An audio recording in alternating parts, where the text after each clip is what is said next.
Kyren Lacy, if you're not familiar with the LSU college athlete, he is back in the news and for the wrong reasons. He was projected to be the number 1 draft pick in the NFL, and it feels like every week now we're getting some crazy, ridiculous story about a new player. So let's go ahead and get into this one. Kyren Lacy jailed on charges stemming from a fatal car crash. Former LSU wide receiver Kyren Lacy accused of causing a crash that killed a 78-year-old man December 17th and then fleeing the scene without rendering aid or calling authorities. Turned himself in to authorities Sunday night, was jailed, and then released on $151,000 bail, according to police records. LaFourche, Louisiana Parish Sheriff Office indicated that Lacy was charged with negligent homicide, felony hit and run with death, and reckless operation of a vehicle. These are a lot of serious charges. This is a very, very serious situation. A warrant had been issued for Lacy's arrest, and police on Friday said they had been in contact with Lacy and his attorney to turn himself in. According to a news release from Louisiana State Police on Friday, Lacy was allegedly driving a 2023 Dodge Charger. Can we please stop with the Chargers? I'm not playing. It's not even funny. Can we please stop with the Chargers? It is getting old at this point.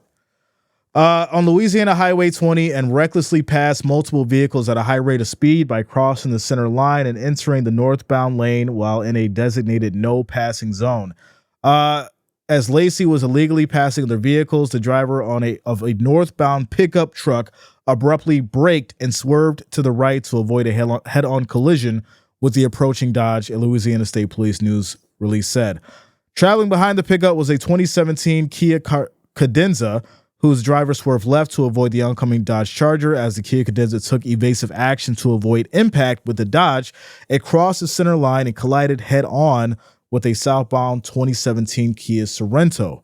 Police allege that Lacy, 24, drove around the crash scene and fled without stopping to render aid, calling emergency services, or report his involvement in this crash.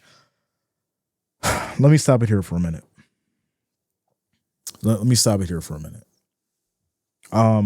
This is a lot. This is absolutely a lot. And well, number one, we do have to, give our condolences to the Marine who lost his life. May he rest in peace, first and foremost. And secondly, I don't care what you got on you. I don't care if you're intoxicated, anything. If you're involved in a crash, I'm so sick of seeing people leaving the scene. You left a man out there who lost his life, and you decided to take off because you are scared, you're a punk, you didn't care, you just wanted to get out of it, you didn't know what to do. And see, this is a big problem for me. Because as an LSU player, you being a top draft pick, there's no one in your corner that's telling you right from wrong. There's no one teaching you empathy. There's no one teaching you, hey, if you get into a situation, how to handle it.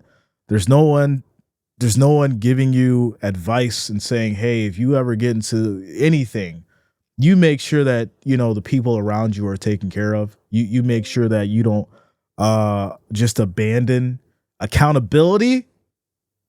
No one's saying that to these players. This is, and I'm just going to be frank, this is nasty shit. This is nasty shit. And so when we hear these stories, it's like, well, why do we keep seeing it? Why do we keep seeing it? Now, unfortunately, this is way more severe because the man lost his life, but we see it. The hit and runs, the driving, the situations where, people end up in the hospital, and every year we see it from athletes. And I know that we're not going to be able to ever really fix it, but I'm just thinking like maybe somewhere down the line we won't see it as much. Maybe down the line there can be some kind of group or some kind of situation where people are not only coaching these kids to go out there and play football, but they're also coaching these kids on how to live life and how to exist in society and not put other people in jeopardy. No one's saying that you can't go out there and have fun. No one's not saying that you can't go out there and be young and make mistakes.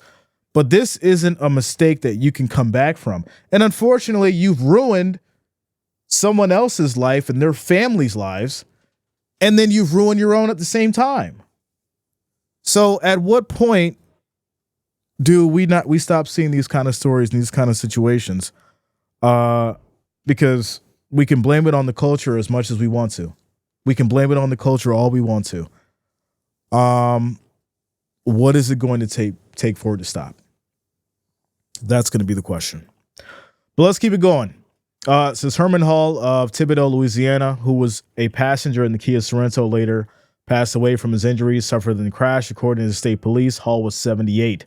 The drivers of the Cadenza and Sorrento also sustained moderate injuries, according to police. Lacy's agent, Rocky Arceneaux, said in a statement that his client is fully cooperating with the authorities. Now, Lacy played 2 seasons at Louisiana before transferring to LSU in 2022. This past season, he had 58 catches for 866 yards with 9 touchdowns and declared for the NFL draft on December 19th, 2 days after the crash. What? Let me read that back to you one more time. This past season, he had 58 catches for 866 yards with 9 touchdowns and declared for the NFL draft on December 19th, 2 days after the crash. So you thought that you was going to go into the NFL after you had a hit and run? You thought you was just going to move on? Is that what that means? Y'all, this is crazy. This is probably one of the craziest stories we've read all year. This is wild. This is absolutely wild. You filed or you declared for the NFL draft 2 days after the crash. You didn't give a damn about what happened. I don't give a damn. I'm going to the NFL. I don't care what happened. I ain't check on those people. I ain't stopped. I'm still going to the NFL. This is nasty work, y'all. This is nasty work. Let me hop into the chat. This is crazy. This is crazy. It says it's worse when you have a fast car. Just slow down. I mean, listen, these young boys can't handle these fast cars. They can't handle, especially as a Hellcat. They can't handle all that power, man. You know, they get all the money. They get the fast cars. They've never had this kind of stuff before. So they don't know how to handle all that power. And when they get it, they don't know what to do with it. It's so amazing to me, right? And I'm not saying all of them do it because we know that all of them don't do it. But we see it time and time again. They get all this money. They got the NIL deals now. They get things gifted to them. And then, they never had this before. They don't know how to act with it. And that's not an excuse. That's just a reality. It's just a reality. And it's sad. It's sad. Sad to see someone lose the future in football because of drinking. I agree. Because listen, the only reason why you ran is because you had something on you or you had something in your system, right? I mean, that's the only thing that I could see as far as why you decide to leave the situation. And then,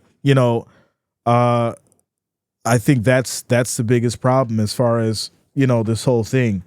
If you would have stayed and if you would have checked on people and if you would have, showed a little remorse and showed a little sympathy and tried to help out as much as you can, maybe this situation would be a little bit different. Even though there was a life lost, you should have stayed. You should have made sure that people were okay or try to help out as best you can after the mistake and after the problem that you caused.